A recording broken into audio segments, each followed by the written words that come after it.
Tuesday, which means it's time for some overreactions with Graz. All right, Dan, starting things off.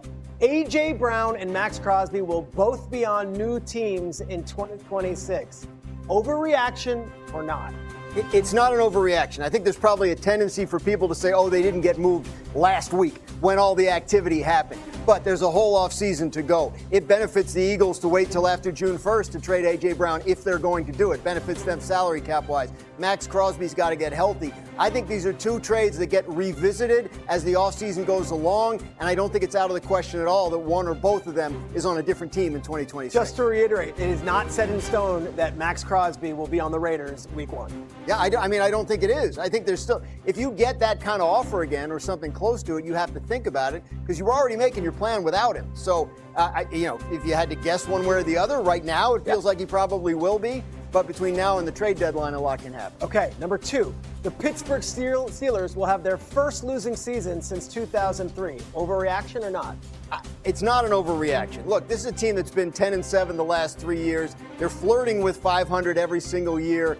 There's a chance that Mike Tomlin was the one sort of holding it together and getting the most out of this roster.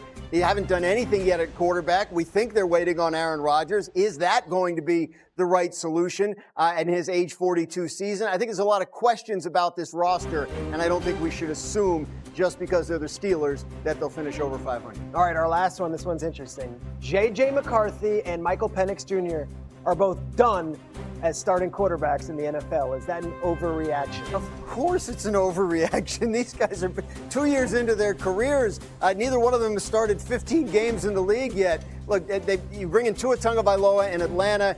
Yeah, there's a chance that Penix isn't ready to start the season. You bring in Kyler Murray in Minnesota because you want to push J.J. McCarthy. I don't think I think it's a complete overreaction to assume that these guys' teams are done with them, and certainly that they're done as starters in the NFL way too early. All right, we're going to bring in Dan Orlovsky and Mel Kiper Jr. for this one and have a bigger conversation. Dano, look at the Atlanta quarterback situation. You got Penix going into his third year, coming off an injury. You have Tua signing up, looking for a second chapter of his career. What do you make of the situation in Atlanta? Fully expect Tua to be the starting quarterback week 1 because of the reality of Michael Penix's health. Tua, you get half a season. Reality, both get half a year. Michael Penix and Tua, you got half a year to prove to us that you guys can still play. Now, that can be true while also saying from 2022 to 2024, Tua is a top 10 quarterback. And I know it was in a very specific system, Mike McDaniel, and it was custom tailor made for Tua. But he was a highly performant quarterback in that situation. He's performed significantly greater than Michael Penix has up until this point in their career, and I know different bodies have worked. But if I'm Atlanta and I'm Matt Ryan and Kevin Stefanski, president and head coach, you get half a year. And if you prove to us that you can play, we'll address it. But you get half a year or we're moving on to the 2027. Drafted Michael Penix. Raheem Morris was the coach. Neither one of those guys are there anymore. What do you make of the Michael Penix situation in Atlanta?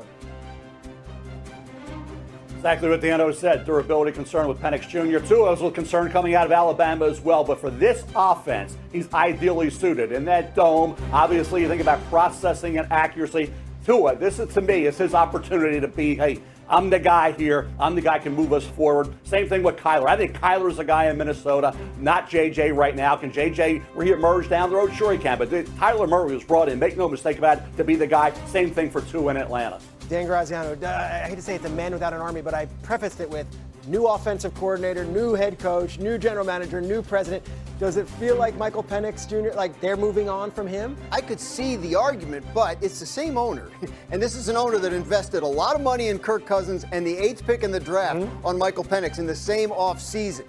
I think there's a sense in Atlanta that the owner of the team would like to see some more before making a decision on Michael Penix. 12 starts in the NFL. If you're basing your decision on Michael Penix off of 12 starts in the NFL, then you shouldn't have made that pick. So I think once he's healthy, he's viewed as the guy there. And Tua, man, like we've seen decline, right? The last couple of years, he's regressed as a player. And I don't think that's to be overlooked. There's no question about it.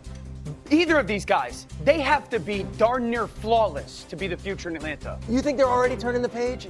Okay, so let's say Tua's the starting quarterback and Tua plays good football. Yeah. There's still going to be question marks of, well, why was that decline after the contract in Miami? How healthy are you going to be long time, which is justifiably so. Michael Penix somehow gets healthy enough, and that would be amazing, starts and he plays good. Are you going to go into 2027, year 2 under this new regime, with the injury history and a quarterback that is still a little bit of a question mark performance-wise? Whoever's the guy has to play at such an incredibly high level, consistently, and be healthy for them to be a legitimate 2027. No-brainer, like they're our guy. Yeah, Tua signed for only 1 year. Penix, you'll have to make a 5th-year option decision on him next May after his 3rd year in the league. And the other point is, both these guys have health issues. Right. Like you probably that has to factor in. You probably need to add somebody else to this mix before the end of the offseason. I wonder if they go get another veteran just in case. What's interesting is the Atlanta Falcons still have all that offensive firepower. Sure. They have all those top 10 picks.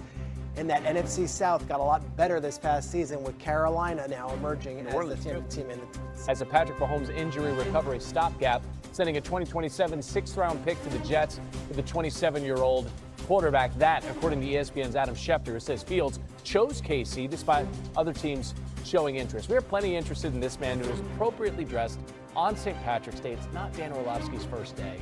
Dan, what do you think of the fit for Fields in KC? Randy, good to see you, man. I feel like you guys haven't allowed me on your show in about 2 years, so good to be back. Good to be back. Proud of you boys. I think this makes sense for Kansas City because they have a quarterback that has starting experience. I do not see this as a Daniel Jones resurgence, Baker Mayfield resurgence, Sam Darnold career resurgence situation. But Kansas City, because of the injury to Patrick Mahomes, needed somebody that could help run their offseason and potentially start the season at quarterback if Patrick Mahomes is not healthy enough. So Justin has had moments in his career where the arrow is pointing up, and he's had moments in a career of some struggle. And I think that Kansas City is a good landing spot for him to try to just establish himself as a consistent, maybe backup quarterback in the NFL. And it just gives wiggle room for Kansas City not to have to rush Patrick Mahomes back onto the field. If Mahomes can't start in week 1, Fields will be the first quarterback to start a season opener. 4 different teams in 4 straight seasons. That's more travel than Dan Orlovsky. You know what I mean? You mean Tan Orlovsky? I mean Tan Orlovsky. Let's shift the focus to Fields' most recent former team. Shut up, Gary. That'll be the Jets. All right, we talked with Mel Kiper earlier in the show about New York potentially signing drafting Alabama quarterback Ty Simpson, 16th overall. How do you view Simpson as a pro prospect, Dan? Much higher on him than others. I see Brock Purdy all over his game, and I really believe that if Ty Simpson was 6'4" or he had 20+ college starts, he would run away be the number 2 pick of the draft to the New York Jets. I think his tape is fantastic. I think he's outstanding throwing the football down the field, getting through progressions 1 to 2 to 3. He's got unbelievably fast eyes. He's surgical with his ball placement when it matters the most in tight windows. And I understand that there's concerns about his height, and I understand there's concerns at only 15 starts. But when you watch his tape in big games, Georgia, Missouri, Vanderbilt, he's phenomenal. And I firmly believe he's going to be a